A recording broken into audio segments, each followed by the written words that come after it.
What's up? My name's Kwazi. I'm a second degree black belt and an instructor here at Krav Maga. I actually come from a background of doing traditional martial arts. I started doing Wei Chi Wu Karate when I first got out of college. And that, for people that don't know, is the Karate Kid karate, wax on, wax off. It's an Okinawan art. All the traditional stuff, the katas, the breaking boards, all that was included. So from there I started to look for something that I felt was a little more fluid and just would match my body and my style at the time and the way I was thinking. And I was big into Kung Fu movies when I was a kid, so I went out and started Kung Fu school and trained in a northern system for 20 plus years, and I still do some training on the side here and there. And fun fact, I actually got my first black belt in Kung Fu. When I moved back to California 10 years ago now, I was looking for a way to address real violence on the street. And it's not knocking the traditional arts that are out there, but we never really addressed the hands-on stuff, the more violent stuff, the what if they've got a knife, what if they've got a gun. Yes, we could do things with our hand-to-hand combat, and kick is a kick, a punch is a punch, but if someone's really coming at you with a dangerous weapon, I wanted to really feel secure in my self-defense, and I wanted to complete that. So I looked for Krav Maga specifically because I heard it had a little bit of everything. I already was working in Burbank, so I said, you know what, let me go ahead and try. Googled schools in Burbank, found Burbank Krav Maga, let me go ahead and try it. Came in and just fell in love with it from day one. After that first night, I signed up right away and have stayed ever since.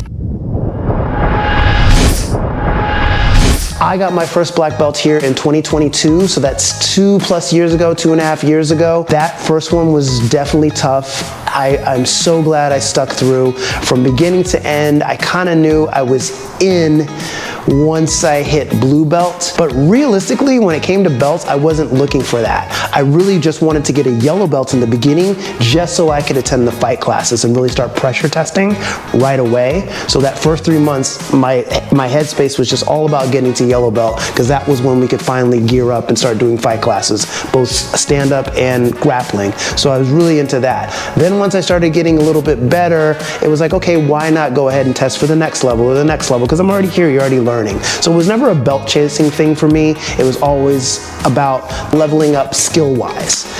And the more I got immersed in it, the more I started to really love it and really just get into it. And I just was like, you know, you just keep going. And it was definitely challenging that first degree because we went through COVID, but being able to kind of endure and get through that, plus the actual physical stress level of testing and the mental stress level of testing, it's just so much more than just a straight up belt test. It's, you know, broken up in 4 parts, and you know, each one you learn something new. So yes, that first level was definitely taxing. It was well worth it. I went on to get my second degree last year, and that was even more fulfilling, testing it as an actual black belt. Toughest part, I don't know that there was one thing that was necessarily tougher than another. I would say though that having to test going the transition from brown to black, and even from blue to brown, where we hit those COVID years, was tougher to be able to adequately train, I think, to that level where I needed to get to be able to get in that black belt mindset, if that makes sense. So that was a tough mental challenge. It's definitely tough physically. There's a lot of, especially the pre-test 2, which is an all-day test. Just 12 hours of non-stop Krav combative self-defense, so that in itself is a bear. But blessed to have been able to get through it and better for it.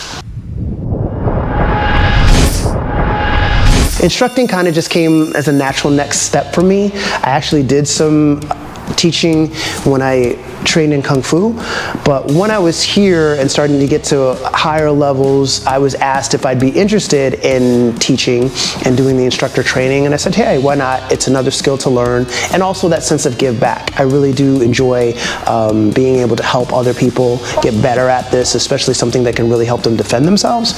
So I started off when I could, I believe in green belt level. I did the junior instructor level training, and I I got that knocked out and started teaching the kids, and then from there I did my first level 1 instructor training, which was great, learned a whole lot, and then from there just kept going with it. When I first started off, I actually used to come on Wednesday nights when one of our other black belts, Mr. Torrey Lawrence, was here, and he would teach that class. After I got my first level here of instructions, he was like, hey, if you're interested, I'll let you teach a technique or two each time I teach, and that's kind of how the real honing of my skills started to happen. But then from there, like I said, I did the instructor training and kept leveling up from there. But again, the whole idea of giving back, which has always been my goal. Once I learn something and get good at it, I want to teach you how to do the same. And it's a learning experience. It definitely comes with its pros and cons. The pros are we get to level up and teach you guys the things that we've learned, and hopefully you get better from that. The cons can sometimes be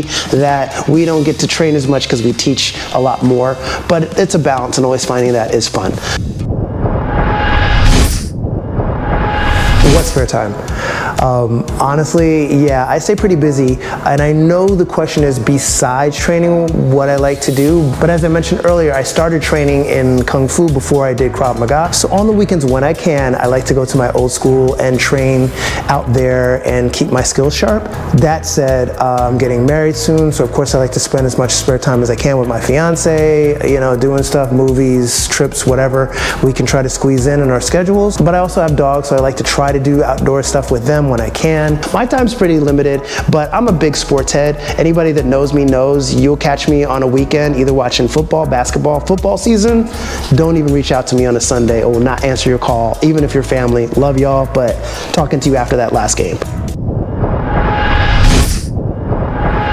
At BKM, they really do a good job of getting you to that quote-unquote next level, because you'll come in, a lot of people with no training at all and no idea of how it feels to really put hands on somebody and throw knees and throw elbows and get comfortable with that and get comfortable with the idea and the mindset of putting yourself in the place of, hey, if this happens out on the street, these are the things I do to really help my cause. And God forbid I'm out there with my family and I've got to protect them, then these are the things I'd have to do.